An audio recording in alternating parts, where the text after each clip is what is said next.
जय श्री जगन्नाथ भाई मैंने सर्वप्रथम गुरुदेव गणपति और जगन्नाथ मां को प्रणाम करी आज आम आम वास्तु सेशन आरंभ करिबा। वास्तु सेशन क्रम आज आम जानिबा गृह निर्माण समय निर्णय। एथर प्राय 5-6टी वीडियो रहिबो कि 10टा वीडियो भी रही पारे। आमे एई समय निर्णय काहेकि करिबा सर्वप्रथम मु से विषय कहबी तापर आमे धीरे धीरे करिकि सीरियलटा मेंटेन करिकि आमे बुझिबा जे एक्चुअली गृह निर्माण रे समय भूमिका कोन अछि। जा मो पाखे तो पैसा अछि मु गली घर किଣିदेली ହେଇଗଲା घर। ଆଉ ବିଲ୍ଡର ତ ଭରିକି ଅଛନ୍ତି ସଂସାରରେ। ମୋ ପାଖରେ ପଇସା ଅଛି ମୁଁ ଯିବି ବିଲ୍ଡରଙ୍କୁ କହିବି ଆଜ୍ଞା ମତେ ଘର ଗୋଟେ ଦିଅନ୍ତୁ, ସେ ବିଲ୍ଡର ଘର ଦେଇଦେଲେ ମୁଁ ମୋର ଘର କିଣିଦେଲି। ଅସୁବିଧା କଣ ଅଛି? ଦେଖନ୍ତୁ, ସଂସାରରେ ବିଧାତା ଯେତେବେଳେ ସୃଷ୍ଟି କରିଛନ୍ତି ସେତେବେଳେ ଦିଟା ଜିନିଷ ଭେରି ଭେରି ଇମ୍ପୋର୍ଟାଣ୍ଟ। ଗୋଟେ ହେଲା ଶୁଭ ମୁହୂର୍ତ୍ତ, ଶୁଭ ସ୍ଥାନ, କାଳ, ପାତ୍ର। ଏ ତିନିଟା ଜିନିଷ ପୁରା କ୍ଲିୟରଲି ଆପଣ ମନେ ରଖିବେ। କାରଣ ଏଇ ସ୍ଥାନ, କାଳ ଆଉ ପାତ୍ର ଜୀବନରେ ବହୁତ କିଛି ଜିନିଷକୁ ଡିଟରମାଇନ କରିବ, ଡିଫାଇନ କରିବ। ଯଦି ଆପଣ ସ୍ଥାନ, କାଳ, ପାତ୍ରକୁ ନଜରଅନ୍ଦାଜ କରିଦେଇଛନ୍ତି କୌଣସି କାମରେ, ତାହେଲେ ସେଇ କର୍ମ ରିଲେଟେଡ ପ୍ରୋବ୍ଲେମ ଆପଣଙ୍କୁ କଣ ସ୍ୱୟଂ ବିଧାତା ବି ଯଦି ଆସନ୍ତି, ସ୍ୱୟଂ ଭଗବାନ ବି ଯଦି ଆସନ୍ତି, ତାଙ୍କୁ ତାର ପରିଣାମ ସ୍ୱରୂପ ମାନବୀୟ ଭୌତିକ ଦେହରେ କଷ୍ଟ ସହିବାକୁ ହିଁ ପଡିଥାଏ। ଏବଂ ଈଶ୍ୱର ତାହେଲେ କଣ କହିବ, ତାହେଲେ କଣ ଈଶ୍ୱର କଣ ବୋକା? ନା, ସେ ଉଦାହରଣ ସୃଷ୍ଟି କରିବାକୁ ଚେଷ୍ଟା କରନ୍ତି। ଯାହାର ରୋମକୂପରେ ଅନନ୍ତ କୋଟି ବ୍ରହ୍ମାଣ୍ଡ ଅଛି, ଯାହାର ଯିଏ ଯଦି ଟିକେ ରାଗିକି ଅନେଇ ଦେଲା କାଳ ମହାକାଳଙ୍କର ଅବସ୍ଥା ଶୋଚନୀୟ ହେଇଯିବ। ତାକୁ କଣ ଅପ୍ରାପ୍ୟ ଅଛି, ତାର କଣ କରିବାର ଅଛି? ତାର କିଛି କର୍ତ୍ତବ୍ୟ କର୍ମ ନାହିଁ। ତଥାପି ସେ ଆସନ୍ତି, ନିଜେ ପ୍ରତ୍ୟେକ ଅବତାରେ କଷ୍ଟ ସହନ୍ତି, ଯୁଦ୍ଧ କରନ୍ତି କେବଳ ଧର୍ମକୁ ରକ୍ଷା କରିବା ପାଇଁ। ତେଣୁ ସିଏ ଯୋଉ ପଥ ଦେଇକି ମଣିଷକୁ ପାଇଁ ଏକ୍ସାମ୍ପଲ ସୃଷ୍ଟି କରନ୍ତି, ସେଇ ଏକ୍ସାମ୍ପଲ କୁ ଯଦି ମାନବ ସଭ୍ୟତା ତାର ଜୀବନରେ ରୂପାନ୍ତରିତ କରେ, ତାହେଲେ ତା ଜୀବନ ମଧୁମୟ, ସୁନ୍ଦର ଏବଂ ବୃଦ୍ଧିରେ ଆଡକୁ ଗତି କରେ। ଆଉ ଯଦି ମନ ଇଚ୍ଛା କରେ, ସେ ବି ତାର ଫଳ ପାଏ। ସେ ମୁଁ ହଉ ଚାहे ଯିଏ ବି ହୁଅନ୍ତୁ, ଯଦି ବିଧିର ବିଧାନ, ସ୍ଥାନ, କାଳ, ପାତ୍ରକୁ ନଜରରେ ନ ରଖିକି କୌଣସି କାମ କରିବେ, ସେ ତାର ପ୍ରୋବ୍ଲେମ ଭୋଗ କରିବେ। ତେଣୁ ଆଜି ଆମେ ଯୋଉ ଜିନିଷଟା ପଢିବାକୁ ଯାଉଛୁ, ସେଟା ଗୃହ ନିର୍ମାଣର ସମୟ ନିର୍ଣ୍ଣୟ। ଏଟା ବହୁତ ହି ଭାଇଟାଲ, ବହୁତ ଇମ୍ପୋର୍ଟାଣ୍ଟ। ଆପଣ ଜୀବନରେ ଦିଟା ଜିନିଷ ଭଲସେ ମନେ ରଖିବେ। ଆପଣଙ୍କୁ କେହି ପ୍ରାୟତଃ ଠକି ପାରିବେ ନାହିଁ। ଯେତେବେଳେ କୌଣସି ଲୋକ କୌଣସି କଥା କହୁଛି, ତାକୁ ଆଖି ବନ୍ଦ କରି ବିଶ୍ୱାସ କରିବା ଅପେକ୍ଷା ତାକୁ ପଚାରନ୍ତୁ, ଆପଣ ଏ ଜିନିଷଟା କୌଣସି ତଥ୍ୟ ବା ଶାସ୍ତ୍ରରୁ ପାଇଛନ୍ତି କି, ବା ଆ ଉପରେ ଆପଣଙ୍କର କୌଣସି ଏକ୍ସପିରିଏନ୍ସ ଅଛି କି? ଯେତେବେଳେ ଏଇ ଦି ତିନିଟା ଜିନିଷ ପଚାରିବେ, ଆପଣ 80% ଲୋକ କେବଳ ଶୁଣା କଥା କହୁଥିବେ ଆପଣଙ୍କୁ। ଏବଂ ଯଦି ଶୁଣା କଥାରେ ଆପଣ ବଶବର୍ତ୍ତୀ ହେଇକି ଭାସିଗଲେ, ଆପଣ ପ୍ରୋବ୍ଲେମ ଫେସ୍ କରିବେ। ତେଣୁ ଭଗବାନ ଲୀଳା ପୁରୁଷୋତ୍ତମ ଭଗବାନ ଶ୍ରୀକୃଷ୍ଣ ଶ୍ରୀମଦ୍ ଭାଗବତ ଗୀତାର 16 ନମ୍ବର ଅଧ୍ୟାୟରେ କହିଲେ କି ଶାସ୍ତ୍ର ବିହିତ ପ୍ରମାଣ ଅନୁଯାୟୀ କାର୍ଯ୍ୟ କର। ଯିଏ ଶାସ୍ତ୍ର ବିଧିକୁ ପରିତ୍ୟାଗ ପୂର୍ବକ କୌଣସି ବି କର୍ମ କଲା, ନା ସେ ସୁଖ ପାଇବ, ନା ସେ ଶାନ୍ତି ପାଇବ, ନା ସେ ପରମ ଗତିକୁ ପ୍ରାପ୍ତ କରିପାରିବ। ଶ୍ଲୋକ ନମ୍ବର 23-24 ଯାଇ ଆପଣ ମାନେ ଚେକ୍ କରିପାରନ୍ତି। ଆଜି ଆମେ ଏଇ ଯୋଉ ଗୃହ ନିର୍ମାଣର ସମୟଟାକୁ, ନିର୍ଘଣ୍ଟଟାକୁ ପଢିବାକୁ ଯାଉଛେ, ଏଇ ତଥ୍ୟଟି ଆପଣ ମାନେ ମତ୍ସ୍ୟ ପୁରାଣର ଅଧ୍ୟାୟ ନମ୍ବର 253ରେ ପାଇପାରିବେ। ଆରାମସେ ସେଇଠୁ ପଢିପାରିବେ, କୌଣସି ଅସୁବିଧା ନାହିଁ। ଆଜି ଆମେ ଯୋଉ ଗୃହ ନିର୍ମାଣର ସମୟ ନିର୍ଘଣ୍ଟ ବିଷୟରେ ପଢିବା, ଆଜି ଆମେ ସର୍ବପ୍ରଥମେ ପଢିବା ଯେ କୋଉ ମାସରେ କଣ କଲେ, ମାନେ କୋଉ ମାସରେ ଘର ଯଦି ତିଆରି କରାଯିବା ଆରମ୍ଭ କରାଯାଏ, ତାର ଇମ୍ପ୍ୟାକ୍ଟ କଣ ପଡେ ସେ ପରିବାର ଉପରେ। ଆପଣ ମାନେ ଗାଁ ଗହଳିରେ ଯେତେବେଳେ ରହିଥିବେ, ଆମେ ତ ସମସ୍ତେ ଗାଁରୁ ହିଁ ବିଲଙ୍ଗ କରୁ, ଆପଣ ମାନେ ଦେଖିଥିବେ କାହାର ଘର ଛାତ ପଡିଲା ବେଳକୁ କିଏ ଗୋଟେ ମରିଗଲାଣି, କାହାର ନଳକୂପ ତିଆରି ହେଲା ବେଳକୁ କିଏ ଗୋଟେ ଏକ୍ସପାର୍ଟ କରିଗଲାଣି। ଏଇ ସବୁ ଜିନିଷ ହୁଏ। ଧନ ଜନ ଆଉ ଗାଡି ପରିବହନର ହାନି ଘଟେ। ତେଣୁ କୌଣସି ଗୋଟେ, ତମେ ଘର ତିଆରି କରୁଛ କାଳକୁ, ଗୋଟେ ମିନିମମ୍ 50-60 ବର୍ଷ ଧରି ଗୋଟେ ଘରରେ ତମେ ରହିବ। ତୁମେ ଘର ତିଆରି କରୁଛ 30 କି ମିନିମମ୍ ଆଜିକା ଡେଟ୍ ତ 50 ଲକ୍ଷ ଟଙ୍କା ତଳକୁ କୋଉଠି ଘର ହଉନି। ଯଦି ବି କୋଉଠି ଘର ହଉଥିବ ଭଲ କଥା, ଆମେ ତ ଜାଣିନଥିବୁ। ଆଉ ଆପାର୍ଟମେଣ୍ଟ ଗୁଡାକ ଆଜିକାଲି ଆପଣ ଯାଇ ବୁଝିବେ, ମିନିମମ୍ ଆଜ୍ଞା 40 ଲକ୍ଷ କି 45 ଲକ୍ଷରୁ ଷ୍ଟାର୍ଟ ହେଲାଣି। ଆପଣ ଏତେ ପଇସା ଦେଇକି ଗୋଟେ କାମ କରିବେ, ଟିକେ ସ୍ଥାନ କାଳ ପାତ୍ରର ବିଚାର ଯଦି କରନ୍ତେ, ଆପଣଙ୍କ ପାଇଁ ବହୁତ ହି ମଙ୍ଗଳପ୍ରଦ, ଶୁଭପ୍ରଦ ରହନ୍ତା ଏବଂ ଆପଣ ଶାନ୍ତିରେ ସେ ଘରରେ ପ୍ରବେଶ କରନ୍ତେ। ଆମର ଓଡିଆରେ ଗୋଟେ ପ୍ରବାଦ ଅଛି ଯେ ଘରୁ ପଶୁ ପଶୁ ଚାଳ ବାଜିଲାଣି, ମାନେ ଯଦି କୌଣସି ଶୁଭ କାମ କରିବାକୁ ଯିବା ଯାଏ ବା ପୌଷ୍ଟିକ କାମ କରିବାକୁ ଯିବା ଯାଏ, ସେଥିପାଇଁ ଗୋଟେ ଶୁଭ ମୁହୂର୍ତ୍ତର ବ୍ୟବସ୍ଥା ରହିଛି। ସେ ଶୁଭ ମୁହୂର୍ତ୍ତରେ କରାଯାଇଥିବା କାମ ଶୁଭପ୍ରଦ ଏବଂ ମଙ୍ଗଳପ୍ରଦ ହୁଏ। ଯଦି ଏଇ ଜିନିଷ ଗୁଡାକୁ ଆଖି ଆଗରେ ନ ରଖି, ବିଚାରରେ ନ କରି, ତାର ଶୁଭ ସମୟ ନିର୍ଣ୍ଣୟ ନ କରି ଯଦି ଆପଣ ମାନେ କରନ୍ତି, ତାହେଲେ ତାର ଆପଣ କନସିକ୍ୱେନ୍ସେସ୍ ରିପରକସନ ଗୁଡାକୁ ଫେସ୍ କରିବା ପାଇଁ ରେଡି ରହିବେ। ଆଉ ଯିଏ ଚାଲାକ ଲୋକ ହେଇଥିବ, ସିଏ ଅଳ୍ପ 500 ଟଙ୍କା 1000 ଟଙ୍କାର ଗୋଟେ ଶୁଭ ମୁହୂର୍ତ୍ତ ପାଇଁ ସିଏ ତାର 35 ଲକ୍ଷ 40 ଲକ୍ଷ ଟାକୁ ସାକ୍ରିଫାଇସ କରିବ ନା।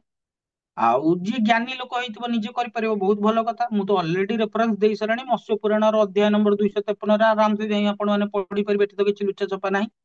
ତ ଆଜି ଆମେ ଜାଣିବା କୋଉ ମାସରେ କଣ କଲେ କୋଉ ଭଳି ଭାବରେ ତାର ଇମ୍ପାକ୍ଟ ରହିବ।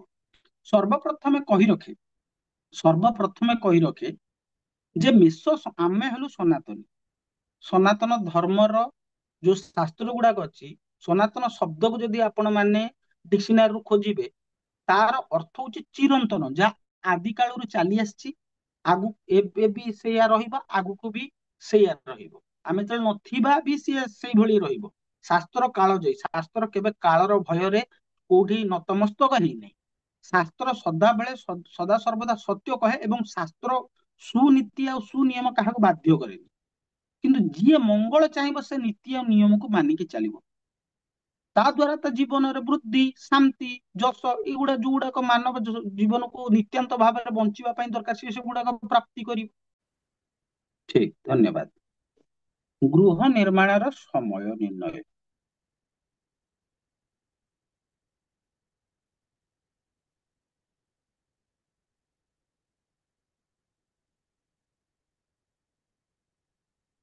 ରେଫରେନ୍ସ କଣ ନା ମତ୍ସ୍ୟ ପୁରାଣ ଅଧ୍ୟାୟ 253। ଏଇଟା ଆପଣ ମାନେ ଯାଇ ଚେକ୍ କରିପାରିବେ। ତ ସେଇଠି କୁହାଯାଇଛି ଯେ କୋଉ ଭଳି ଭାବରେ କୋଉ ମାସରେ କଲେ କଣ ତାର ଇମ୍ପାକ୍ଟ ଆଉ ରିପରକସନ ହବ। ତ ଚାଲନ୍ତୁ ଆରମ୍ଭ କରିବା। ବୈଶାଖ, ଜ୍ୟେଷ୍ଠ, ଆଷାଢ, ଶ୍ରାବଣ, ଭାଦ୍ରବ, ଆଶ୍ୱିନ, କାର୍ତ୍ତିକ, ମାର୍ଗଶିର, ପୌଷ, ମାଘ, ଫାଲଗୁନ, ଚୈତ୍ର। ଠିକ ଅଛି। ଯୋଉମାନେ ଜାଣି ନାହାନ୍ତି କି ବୈଶାଖ, ଜ୍ୟେଷ୍ଠ, ଆଷାଢ, ଶ୍ରାବଣ, ଭାଦ୍ରାବ ହେଇଗଲା, ଭାଦ୍ରବ, ଆଶ୍ୱିନ, କାର୍ତ୍ତିକ, ମାର୍ଗଶିର, ପୌଷ, ମାଘ, ଫାଲଗୁନ, ଚୈତ୍ର, ସେମାନଙ୍କୁ କହି ରଖେ ଏଇଟା ହଉଛି ଆମର ସନାତନ ମାସ ହିସାବ। ଆଉ ଏଇଟାକୁ ବି ମୁଁ ପଢେଇବି ଯେ କେମିତି କଣ ହଉଛି। ଆପଣ ମାନେ ଭଲ ଭାବରେ ଅବଗତ ଥିବେ, ମୁଁ ଆପଣଙ୍କୁ ଗୋଟେ ଭିଡିଓରେ ପଢେଇଥିଲି ଯେ ବୈଶାଖ ମାସ କେବେଠୁ ଷ୍ଟାର୍ଟ ହୁଏ। ଆପଣ ମାନେ ଜାଣିବେ ଏଇ ଯୋଉ 12 ମାସ 12ଟା ରାଶିକୁ ରିପ୍ରେଜେଣ୍ଟ କରେ। ଜେନେରାଲି ଦେଖାଯାଏ ଯେ ଏପ୍ରିଲ 14ରୁ ମେ 13 ପର୍ଯ୍ୟନ୍ତ ବୈଶାଖ ମାସ ରହେ। ଏପ୍ରିଲ 14ରୁ ମେ 13, ଏଇ ହିସାବରେ ଆପଣ ମାନେ କାଲକୁଲେଟ କରି ନିଅନ୍ତୁ ଯେ ଆପଣ କୋଉ ମାସରେ କରୁଛନ୍ତି, କୋଉ ଡେଟ ରେ କରୁଛନ୍ତି। ସେମିତି ଏଠି ମେ 14ରୁ ଜୁନ 14, ଏମିତି ଆପଣ କାଲକୁଲେଟ କରିନେବେ। ସେଗୁଡାକୁ ପଢେଇ ସାରିଛି, ଯୋଉମାନେ ପଢି ନାହାନ୍ତି ସେମାନେ ଦୟା କରିକି ବୁଝିଯିବେ। ଏଇଟାକୁ କୁହାଯାଏ, ବୈଶାଖ ମାସକୁ କୁହାଯାଏ ମେଷ ସଂକ୍ରାନ୍ତି କାର୍ଯ୍ୟ, କାରଣ ସୂର୍ଯ୍ୟ ସେତେବେଳେ ନାହାନ୍ତି। ତାପକୁ କୁହାଯାଏ ବୃଷ ସଂକ୍ରାନ୍ତି। ମେଷ, ବୃଷ, ମିଥୁନ, କର୍କଟ,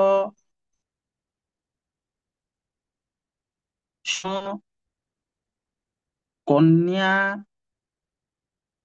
ତୁଳା, ବିଛା, ଧନୁ, ମକର, କୁମ୍ଭ, ମୀନ। ଏତିକି ଆପଣ କ୍ଲିୟର ହେଇନ୍ତୁ। ଏଇଟାକୁ ମୁଁ ରବିଙ୍କର ସଂକ୍ରାନ୍ତି ହିସାବରେ ଆପଣ ମାନଙ୍କୁ ଜଣେଇବାକୁ ଚାହୁଁଛି। କାରଣ ସୂର୍ଯ୍ୟ ହଉଛନ୍ତି ଚରାଚର ଜଗତର ଆତ୍ମା। ସୂର୍ଯ୍ୟ ହଉଛନ୍ତି ସକଳ ଶକ୍ତିର ଆଧାର। ଅନ୍ୟ କୌଣସି ଗ୍ରହର ଶକ୍ତି ନାହିଁ। ସୂର୍ଯ୍ୟ ଯେହେତୁ ସକଳ ଶକ୍ତିର ଆଧାର, ସୂର୍ଯ୍ୟଙ୍କର କୁ ନେଇକି ହିଁ ସବୁ କିଛି ଡିସାଇଡ କରାଯାଏ।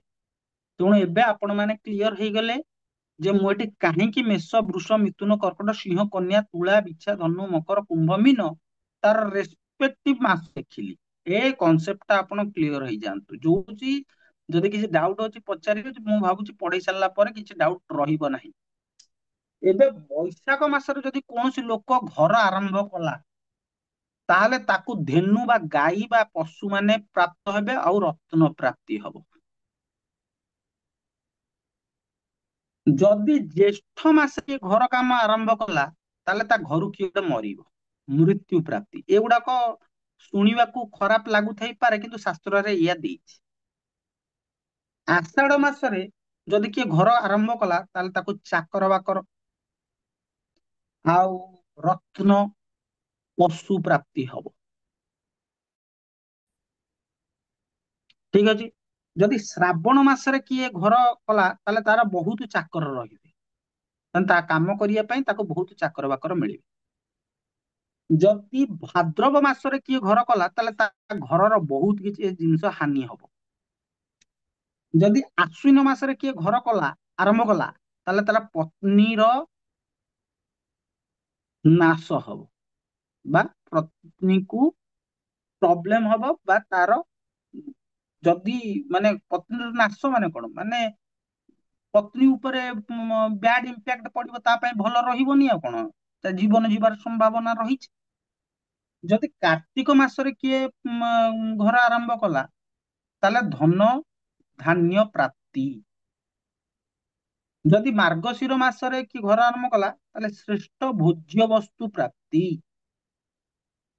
ଶ୍ରେଷ୍ଠ ଭୋଜ୍ୟ ବସ୍ତୁ ପ୍ରାପ୍ତି। ଯଦି ପୌଷ ମାସରେ କିଏ ଘର ଆରମ୍ଭ କଲା, ତାହେଲେ ଚୋର ଭୟ, ସେ ଘରେ ଚୋର ଭୟ ଆଜୀବନ ଲାଗି ରହିବ। ଯଦି ମାଘ ମାସରେ ଘର କିଏ ଆରମ୍ଭ କଲା, ତାହେଲେ ତାକୁ ଅନେକ ପ୍ରକାର ଲାଭ ହବ, କିନ୍ତୁ ଅଗ୍ନି ଭୟ ରହିବ। ଯଦି ଫାଗୁନ ମାସରେ ଘର ଆରମ୍ଭ କଲା, ମୁଁ ଏଇଟାକୁ ଟିକେ ଏମିତି ଗୋଲ ବୁଲେଇଦିଏ। ଯଦି ଫାଲଗୁନ ମାସରେ କିଏ ଘର ଆରମ୍ଭ କଲା, ତାହେଲେ ସୁବର୍ଣ୍ଣ ପ୍ରାପ୍ତି ହବ, ସୁନା ମିଳିବ ଏବଂ ପୁତ୍ର ପ୍ରାପ୍ତି ହବ ନିଶ୍ଚିତ ଭାବରେ। ଯଦି ଚୈତ ମାସରେ କିଏ ଘର ଆରମ୍ଭ କଲା, ତାହେଲେ ତା ଘରୁ ଆଜି ଆକୁ ରୋଗ ହେଲାଣି, କାଲି ତାକୁ, ତାପର ଆଉ କାହାକୁ ରୋଗ ହେଲାଣି, ଏଇଆ ଇମ୍ପୋର୍ଟାଣ୍ଟ। ଏଇଭଳିଆ ତା ଜୀବନ ସହିତ ମାନେ ଦେଖନ୍ତୁ, ସୂର୍ଯ୍ୟଙ୍କର ସଂକ୍ରାନ୍ତି ଗୁଡିକୁ ନେଇ କିଭଳି ଭାବରେ କେଉଁ ମାସରେ ଘର କଲେ କି ପ୍ରକାର ଇମ୍ପାକ୍ଟ ପରିବାରକୁ ପଡିବ, ସେ ବିଷୟରେ ଆମେ ଗୋଟେ ଡିଟେଲ ଷ୍ଟଡି କଲେ ଏଇ ଭିଡିଓଟାରେ। ତେଣୁ ଏଇଥିରୁ ଆମେ ଜାଣିଲେ, ଯଦି କୌଣସି ଲୋକ ଘର କରିବାକୁ ଚାହେଁ, ତାହେଲେ କୋଉ କୋଉ ମାସ ଗୁଡାକ ତା ପାଇଁ ଭଲ ରହିବ। ନା ଏଇଠି ଦେଖନ୍ତୁ, ବୈଶାଖ ମାସ ଭଲ ରହିବ, ଜ୍ୟେଷ୍ଠ ମାସ ଭଲ ରହିବ ନାହିଁ, ଆଷାଢ ମାସ ଭଲ ରହିବ, ଶ୍ରାବଣ ମାସ ମିଡିୟମ ଲେବୁଲର ରହିବ, ଭାଦ୍ରବ ମାସ ଭଲ ରହିବ ନାହିଁ, ଆଶ୍ୱିନ ମାସ ଭଲ ରହିବ ନାହିଁ, କାର୍ତ୍ତିକ ମାସ ଭଲ ରହିବ, ମାର୍ଗଶିର ମାସ ମିଡିୟମ ଚଳିବ, କିଛି ଅସୁବିଧା ନାହିଁ, ଚଳିବ। ପୌଷ ମାସ ଜମାରୁ ଭଲ ରହିବ ନାହିଁ, ଚୋର ଭୟ। ମାଘ ମାସରେ ସବୁ ଜିନିଷ, ଅନେକ ଜିନିଷ ଲାଭ ହବ, ହେଲେ ଅଗ୍ନି ଭୟ, ସେ ଘରେ ନିଆଁ ଲାଗିଯିବାର ସମ୍ଭାବନା ଅଛି, ତେଣୁ ଏଇଟା ବି ଭଲ ନୁହଁ। କୁମ୍ଭ ମାନେ ଫାଲଗୁନ ମାସରେ ସବୁଠୁ ବେଷ୍ଟ, ସୁବର୍ଣ୍ଣ ଓ ପୁତ୍ର ପ୍ରାପ୍ତି। ତେଣୁ ଯେତେବେଳେ କୌଣସି ଲୋକ ଘର କରିବା ପାଇଁ ତୁମ ମାନଙ୍କୁ କେତେବେଳେ ବାସ୍ତୁବିଧ ହିସାବରେ ତମ ମାନଙ୍କୁ ସଜେସନ ମାଗେ, ତମେ କହିବ ଭାଇ ଦେଖ, ଦିଟା ମାସ ମୋ ଆଖି ଆଗରେ, ମତେ ଯଦି ପଚରା ଯିବ କି ନା କୁହ ଯେ କୋଉ, ଆଗ ମୁଁ କହିଦିଏ, ଚୈତ୍ର ମାସରେ କରିବନି ନା ଲୋକମାନଙ୍କୁ ରୋଗ ହବ, ତାହେଲେ କୋଉ ମାସରେ ଆପଣ ମାନେ ଘର ତିଆରି କଲେ ମୋ ପାଇଁ ଟିକେ ସୁବିଧା, ମୁଁ ଗୋଟେ ଘର କିଣିବାକୁ ବାହାରୁଛି, ଘର କିଣିବା ପାଇଁ ଗୋଟେ ଛୋଟ ମୋଟ କଥା ନୁହଁ, ଜୀବନ ଯାକର ସମ୍ପତ୍ତି ମାନେ ସେଭିଙ୍ଗସ କୁ ଲଗେଇକି ସେ ଲୋକ ଘର କରିବ ବା ଘର କିଣିବ, ଆଉ ତ ଟଙ୍କେ 2 ଟଙ୍କାର କଥା ନୁହଁ, ତାହେଲେ ମୁଁ କୋଉ ମାସ, ତେଣୁ ସମସ୍ତେ ସବୁବେଳେ ମନେ ରଖ ଯେ ତାଙ୍କୁ 3ଟା ମାସ ସଜେଷ୍ଟ କରିବ। ପ୍ରଥମେ ସଜେଷ୍ଟ କରିବ କଣ ସଜେଷ୍ଟ କରିବ କି ବୈଶାଖ ମାସରେ କର, ତୋ ପାଇଁ ବହୁତ ବଢିଆ। ଦ୍ଵିତୀୟରେ ସଜେଷ୍ଟ କରିବ କଣ ନା କାର୍ତ୍ତିକ ମାସରେ କର, ବହୁତ ବଢିଆ। ଆଉ ସବୁଠୁ ବେଷ୍ଟ ହେଲା ଫାଲଗୁନ ମାସରେ ଘର କାମ ଆରମ୍ଭ କର, ବହୁତ ବଢିଆ। ଇଏ ତ କେବଳ ଆମେ ପଢିଦେଲେ, ଇଏ ଆମେ କେବଳ ପଢିଦେଲେ ମାସ। ତାପରେ ପୁଣି ଆମେ ଘର ଆରମ୍ଭର ନକ୍ଷତ୍ର ଦେଖିବା, କାରଣ ପଞ୍ଚାଙ୍ଗ ତ ଗୋଟିଏ ଜିନିଷକୁ ନେଇକି ଗଠିତ ନୁହଁ ନା, ପଞ୍ଚାଙ୍ଗର ବହୁତ ପାର୍ଟ ଅଛି।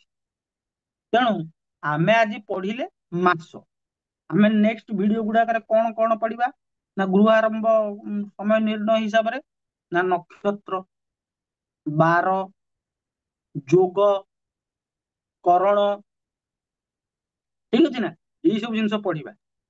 ଏବଂ ଯୋଉ ଟେଷ୍ଟ ଆମେ ମୃତ୍ତିକା ଟେଷ୍ଟ ପଢେଇଛୁ, ସେଇ ଟେଷ୍ଟ ଗୁଡାକ ବି, ମାଟି ଟେଷ୍ଟ ଗୁଡାକୁ ବି ସେଇ ମତ୍ସ୍ୟ ପୁରାଣର ସେଇ ଅଧ୍ୟାୟରେ ଅଛି, ଆପଣ ମାନେ ପଢିବେ। ସେ ଅଧ୍ୟାୟଟାକୁ ଆପଣ ପଢନ୍ତୁ। ମୋର ଏଟା ସମସ୍ତଙ୍କୁ ସିନସିୟର ରିକ୍ୱେଷ୍ଟ, ମତ୍ସ୍ୟ ପୁରାଣର ଅଧ୍ୟାୟ ନମ୍ବର 253କୁ ଆପଣ ମାନେ ନିଶ୍ଚିତ ପଢନ୍ତୁ, କାରଣ ଘର କର୍ମ ଘର ଆରମ୍ଭ କରିବାର ସମୟ ନିର୍ଣ୍ଣୟଟା ସେଇଠି ବିସ୍ତୃତ ଭାବରେ ବହୁତ ସୁନ୍ଦର ଭାବରେ ଦିଆଯାଇଛି। କେମିତି ମାଟି ଚେଷ୍ଟା କରିବ, କଣ କରିବ, ମୁଁ ତ ଧୀରେ ଧୀରେ କରି ଆପଣ ମାନଙ୍କୁ କହିବି। ତେଣୁ ଆଜି ଆମେ ଏଇ ଭିଡିଓରେ କଣ ଜାଣିଲେ, ଯେ 3ଟା, ଯଦି ତମକୁ କିଏ ପଚାରେ କି ଆଜ୍ଞା ମୁଁ କୋଉ ମାସରେ ଘର ଆରମ୍ଭ କଲେ ମୋ ପାଇଁ ସୁବିଧା ହବ, ସୁଯୋଗ ହବ, ଯଦି ଖାଲି ସେ ମାସ ପଚାରିଛି, ତାହେଲେ ତମେ କୁହ କି ଭାଇ ତୁ ବୈଶାଖ, କାର୍ତ୍ତିକ ନହେଲେ ଫାଲଗୁନ ମାସରେ ତୁ ଘର ଆରମ୍ଭ କରିପାରୁ ବା ନୂଆ ଘର କିଣିପାରୁ, କିଛି ଅସୁବିଧା ନାହିଁ, ଠିକ ଅଛି। କିନ୍ତୁ କେବଳ ସେଇଟା ମାସକୁ ନେଇକି ହେଲା, ତାପରେ ଆହୁରି 4-5ଟା ଜିନିଷ ରହିଲାଣି, ଯୋଗ, କରଣ, ବାର, ତିଥି, ନକ୍ଷତ୍ର, ଏ ସବୁ ଜିନିଷକୁ ନଜରରେ ରଖିକି ତାପରେ କୌଣସି ଶୁଭ କାମ କରିବାକୁ ଯିବେ। ଏଇଟା ମୋର ସିନସିୟର ରିକ୍ୱେଷ୍ଟ ସମସ୍ତଙ୍କୁ। ଦୟାକରି ଯୋଉମାନେ ଏଟାକୁ ଶୁଣୁଛନ୍ତି, ଯୋଉମାନେ ଏଟା ଦେଖୁଛନ୍ତି, ଏଇଟା ଆପଣ କରନ୍ତୁ। କାହିଁକି ନା ଆମେ ସମସ୍ତେ ନା ଜୀବ, ମଣିଷ ଦେହ ବହୁତ ଦୁର୍ଲଭ ଜିନିଷ, ଆଉ କେତେ ଜୀବନ ଗୋଟେ ସଂଘର୍ଷ। ତମେ ଯଦି ବିଧି ଗୁଡାକୁ ନ ଜାଣିବ, ବିଧି ତମକୁ କଣ ଛାଡିଦବ, ବିଧି ତମକୁ ଜମା ଛାଡିବନି। ସିଏ ଭାଇ କାହାର ନୁହଁ, ସିଏ ଜାଣିଛି ଯେ ତମେ ତା ହିସାବରେ ତା କର୍ମ କରିଛ, ତାହେଲେ ତୁମେ ଫଳ ପାଇବ ଭଲ। ଯଦି ତମେ ତା ହିସାବରେ କର୍ମ ନ କରିବ, ତମେ ଫଳ ପାଇବ ଖରାପ। ଏତିକି ତ କଥା, ଠିକ ଅଛି ନା। ତ ଆଜିର ସେସନରେ ଏତିକି। ଆମେ ଆଗାମୀ ସେସନ ଗୁଡାକରେ ନକ୍ଷତ୍ର, ତିଥି, ବାର, ଯୋଗ, କରଣ, ଏଗୁଡା ସବୁ ଗୋଟେ ଗୋଟେ ଡିଟେଲି ଗୋଟେ ଗୋଟେ ଯିବା, ଆଉ ଲାଷ୍ଟକୁ ସବୁତକ ମିଶେଇ ଦବା, ଗୋଟେ ସାର ବାହାର କରିବା, ତାକି ଆଟଲିଷ୍ଟ ସନାତନ ଧର୍ମର ପ୍ରତ୍ୟେକ ଲୋକଙ୍କ ପାଖରେ ଗୋଟେ ଗୋଟେ ଯୋଉ ପଞ୍ଜିକା ବାହାରୁଛି, ଖଡିରତ୍ନ ପଞ୍ଜିକା ହେଲା, ସାମନ୍ତସିଂହ ପଞ୍ଜିକା ହେଲା, ଯୋଉ ପଞ୍ଜିକାକୁ ଯାହାକୁ ଭଲ ଲାଗେ, ମୁଁ କହୁନି କି ଏଇ ଗୋଟେ ପଞ୍ଜିକା, ଆପଣ ଗୋଟେ ଘରେ କିଣି ରଖନ୍ତୁ ଆଜ୍ଞା, 200 ଟଙ୍କାର ଜିନିଷ ଶୁଭ ମୁହୂର୍ତ୍ତ କରିବା ପାଇଁ କି ଆଟଲିଷ୍ଟ ଆପଣ ମାନେ ତାକୁ ୟୁଜ କରିପାରିବେ, ଠିକ ଅଛି ନା। ତ ଆଜିର ସେସନ ପାଇଁ ଏତିକି। ସମସ୍ତଙ୍କୁ ଜୟ ଶ୍ରୀ ଜଗନ୍ନାଥ।